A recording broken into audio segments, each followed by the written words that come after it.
오늘 말씀을 통해 여러분에게 드리고 싶은 한 단어가 있습니다. 그 단어는 인내라고 하는 단어입니다.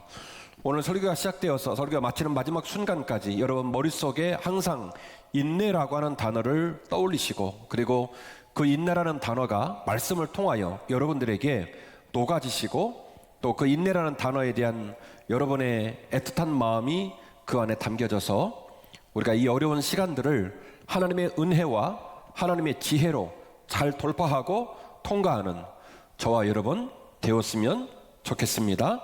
자, 인내라는 단어로 오늘 여러분과 함께 말씀을 나누고 은혜를 받기를 원하면서 첫 번째 우리가 알아야 될 사실이 있습니다. 인내는 하나님을 알 수 있는 중요한 성품이라는 사실입니다.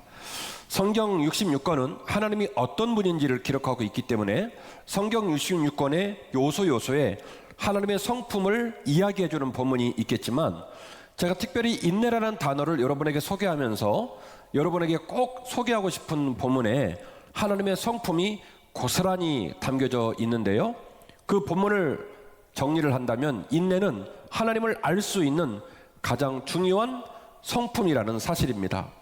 출애굽기 32장에는 출애굽을 한 이스라엘 백성이 6개월 만에 시내산에 도착을 하게 되어지고, 하나님께서 그 이스라엘 백성들을 제사장 날의 백성으로 양육하고 기르시기 위해서 모세를 시내산 위로 불러 올리십니다. 그래서 증거 돌판 2장에다가 하나님의 계명을 기록해서 다시 보내시죠.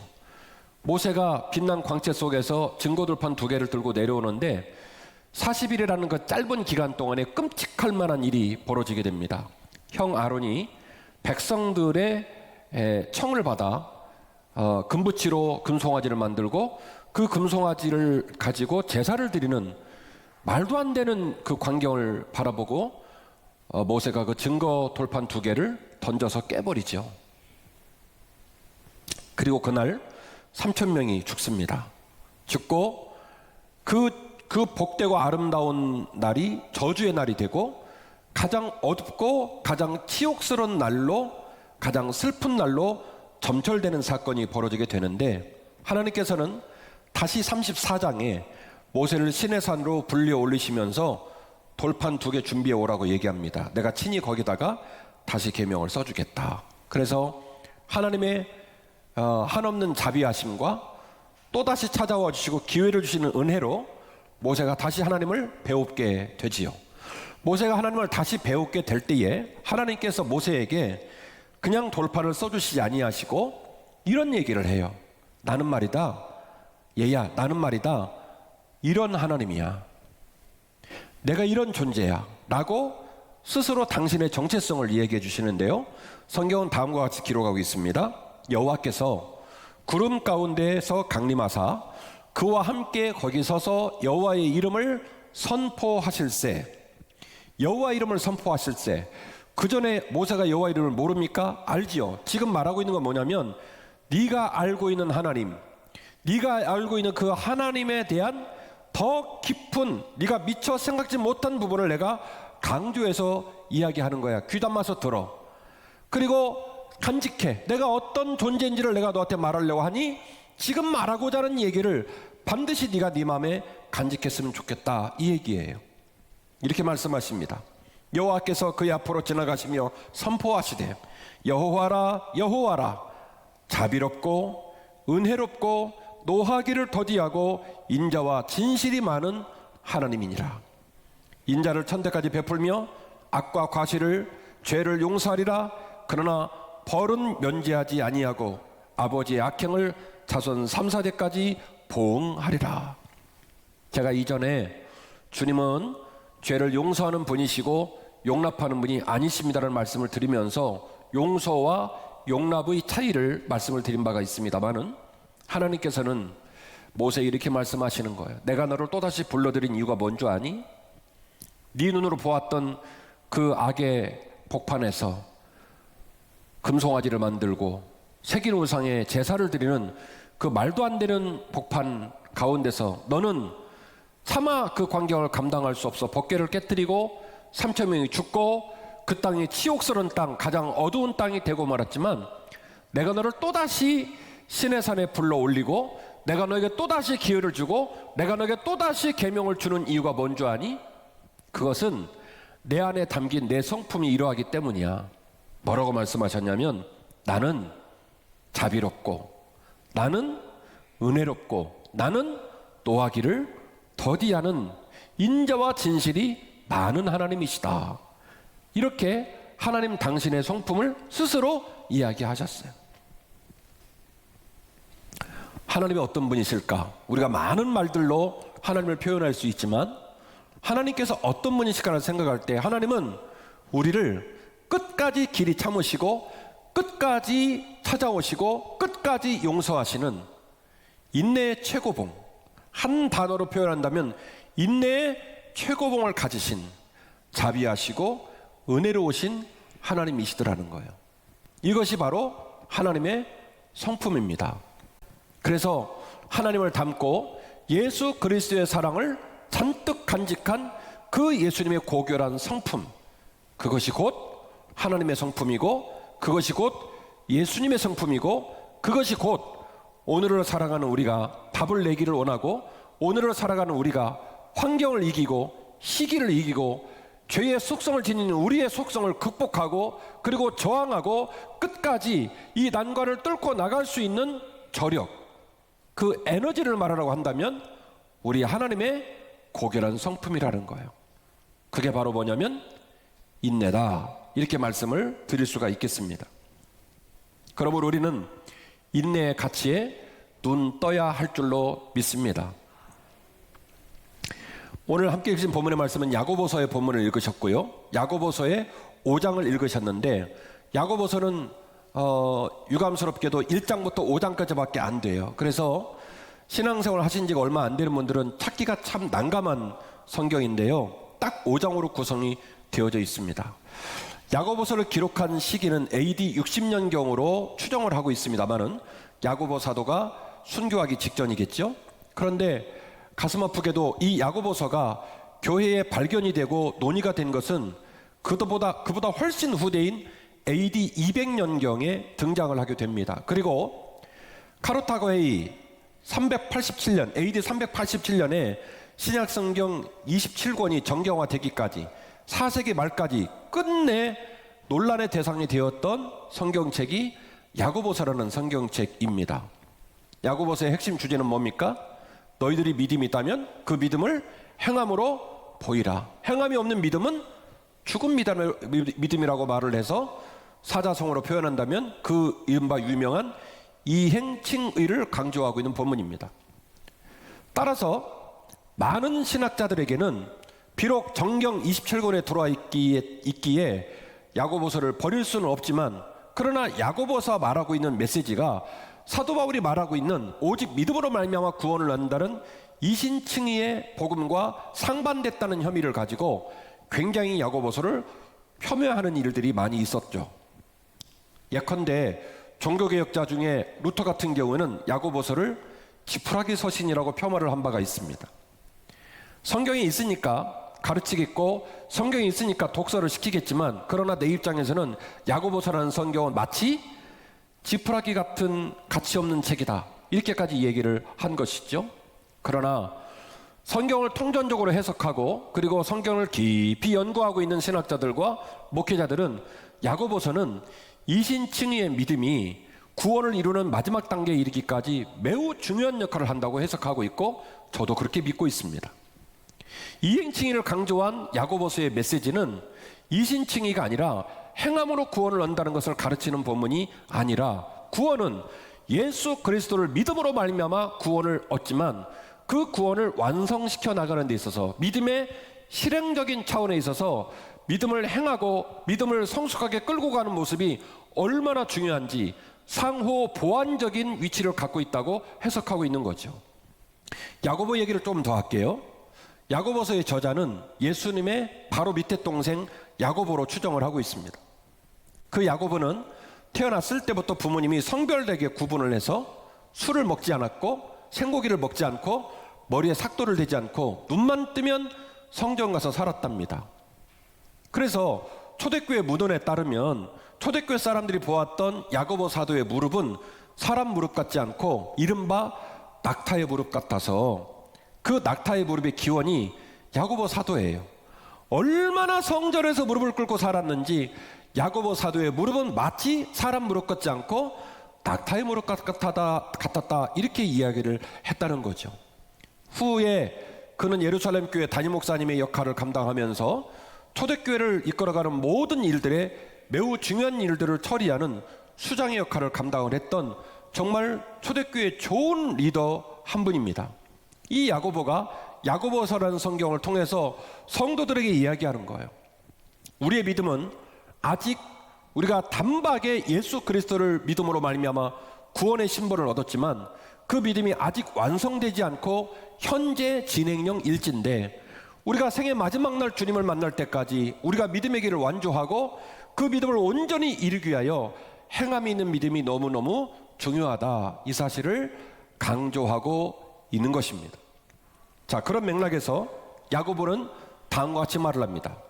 형제들아, 너희가 여러 가지 시험을 당하거든 온전히 기쁘게 여기라.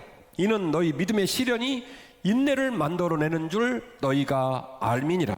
인내를 온전히 이루라. 이는 너희로 온전하고 구비하여 조금도 부족함이 없게 하려 함이니라. 할렐루야. 자, 제가 여러분에게 야고보 사도는 행함을 강조하고 있다고 말씀을 드렸죠. 그러면 야고보 사도가 말하는 행함이 뭘까? 야고보 사도가 강조하고 싶은 짧은 성경 5장까지의 말씀을 통해서 너희들의 행함으로 믿음을 보이라라고 얘기를 했을 때 야고보 사도가 말하는 그 행함의 의미가 뭘까? 이 이야기를 제가 여러분에게 좀 강조하고 있는 거예요. 야고보서 1장 2절 이하에 보면은 이렇게 말합니다. 형제들아, 너희가 살다가 시험을 만나고 그 시험을 만나면 온전히 기쁘게 여기라. 왜냐하면 그 믿음의 시련이 인내를 만들어내는 줄 알미니라. 조금 더 설명을 할게요. 시련이라는 단어와 인내라는 단어는 사실은 같은 단어고 매우 비슷한 단어입니다. 그러나 시련이라는 단어와 인내라는 단어는 그거를 해석하는 해석자 입장이 달라요. 시련은 객관적인 표현입니다. 가족을 잃어버리거나 물질을 잃어버리거나 직장을 잃어버리거나 살다가 난관과 어려움을 만난 사람을 시련 만났다라고 얘기를 하고요.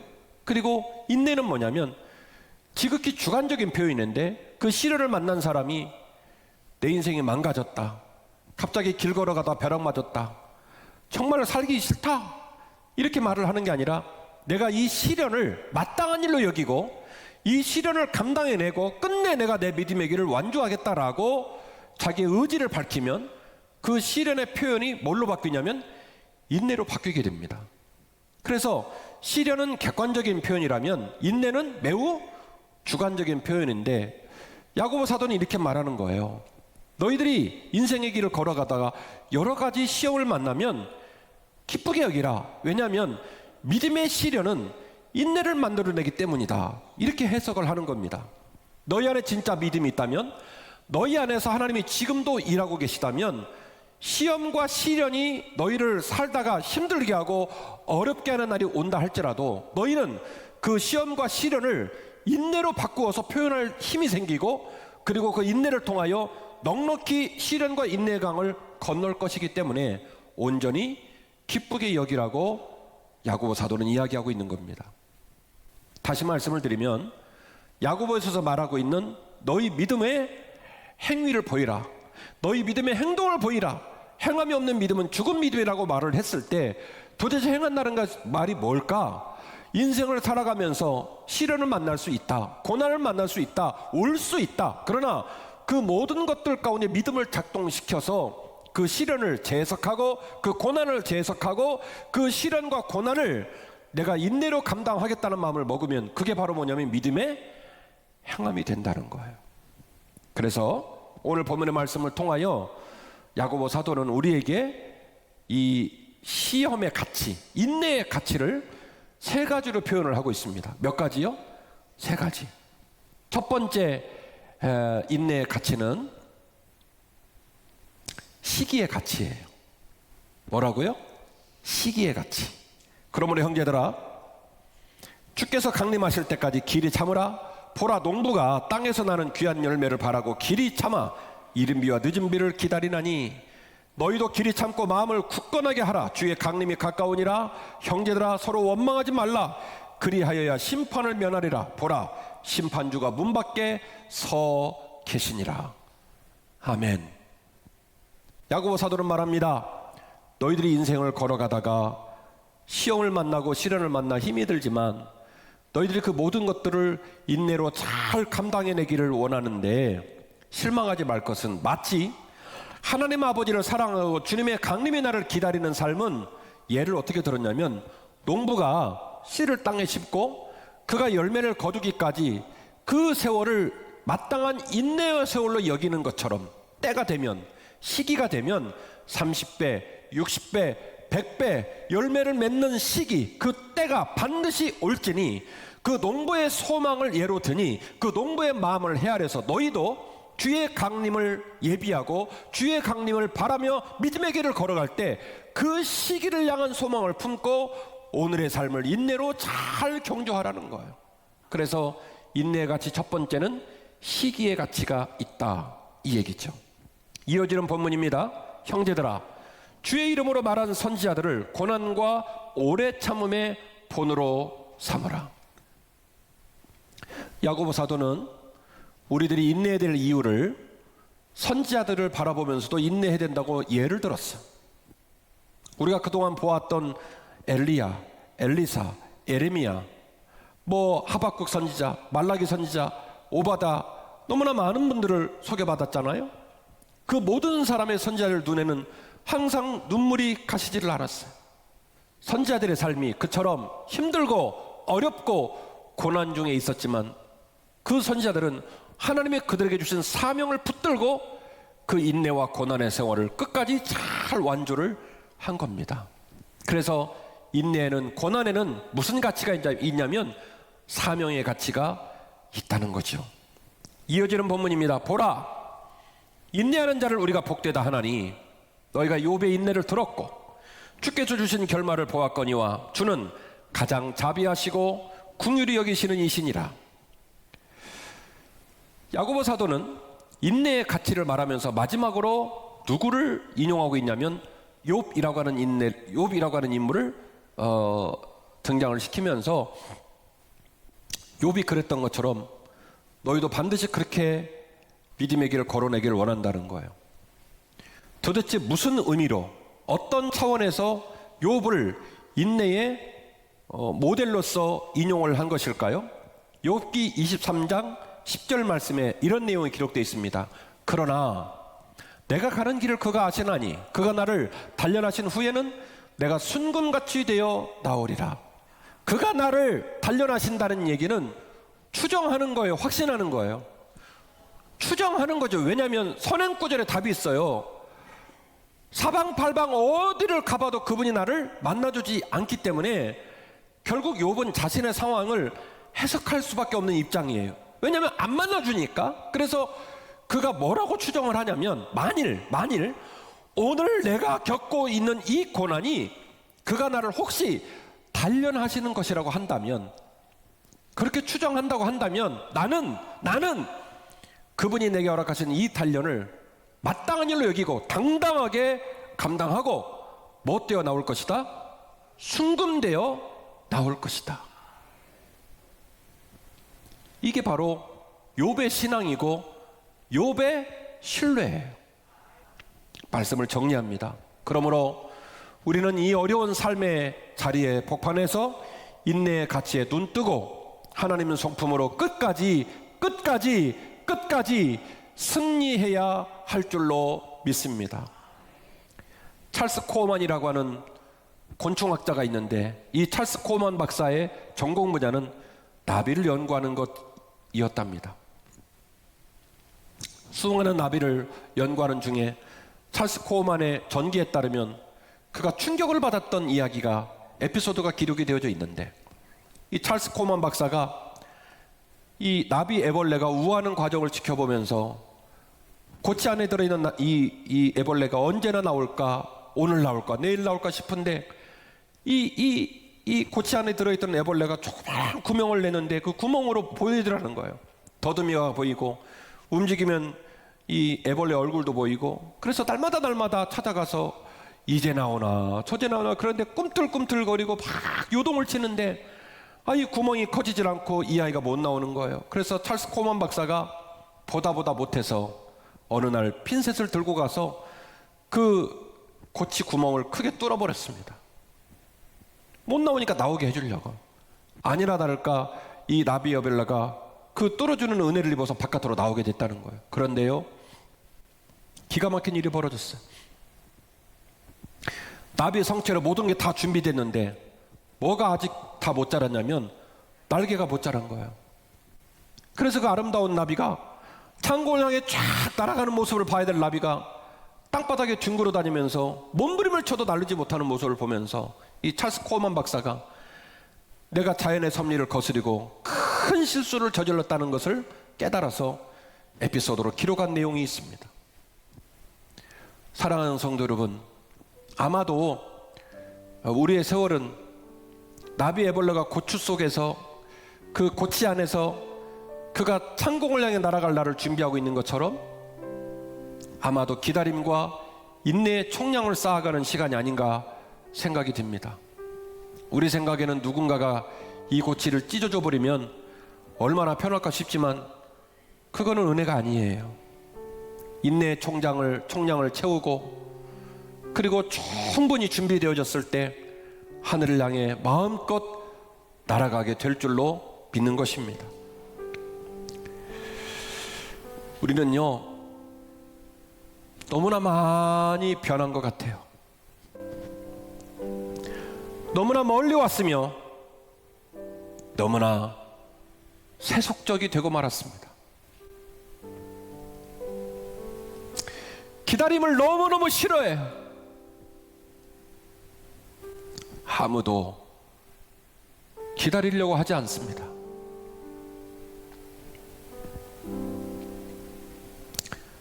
신앙생활이 연그러져 가야 되고 깊어져야 되고 뼛속까지 죄인이 하나님의 은혜를 입어 주님을 닮아가는 일이 만만치 않을 찐데 인내하는 영성을 우습게 여기는 이상한 세상을 우리가 살아요. 잘못된 음식을 먹었고 변질된 음료수를 마셨고 지금도 우리의 머릿속과 마음속에는 주님의 그 선명하신 메시지는 온데간데 없고 세상의 메시지만 가득 차 있는 것 같아요. 너무나 많이 변했고 너무나 멀리 왔고 너무나 세속적이 되고 만 것입니다. 인내를 마땅히 감당할 줄 알고 인내를 통해 꿈을 이뤄가는 그런 성도가 되시기를 바랍니다. 우리 모두가 이 코로나19의 폭발 속에서도 여전히 주님을 사랑하여 믿음으로 인내의 길을 경주하고 끝까지 좌로나 우로나 치우치지 않고 이 믿음의 길을 완주하는 저와 여러분이 되시기를 주의 이름으로 축원합니다. 오늘 말씀 제목은 인내의 가치였습니다. 시기의 가치, 사명의 가치, 신뢰의 가치. 야고 사도가 또박또박 한 문장 한 문장 우리에게 읽혀준 그 말씀이 마음에 간직이 되고 시련이라는 객관적인 표현이 믿음의 눈을 가진 자에게는 인내로 다가오는 것처럼 그 인내로서 경주하여 믿음을 완성시키고 하나님이 기뻐할 만한 귀한 믿음의 땅에 서기까지 그들의 믿음의 길을 잘 걸어내는 저와 여러분이 되시기를 주의 이름으로 축원합니다.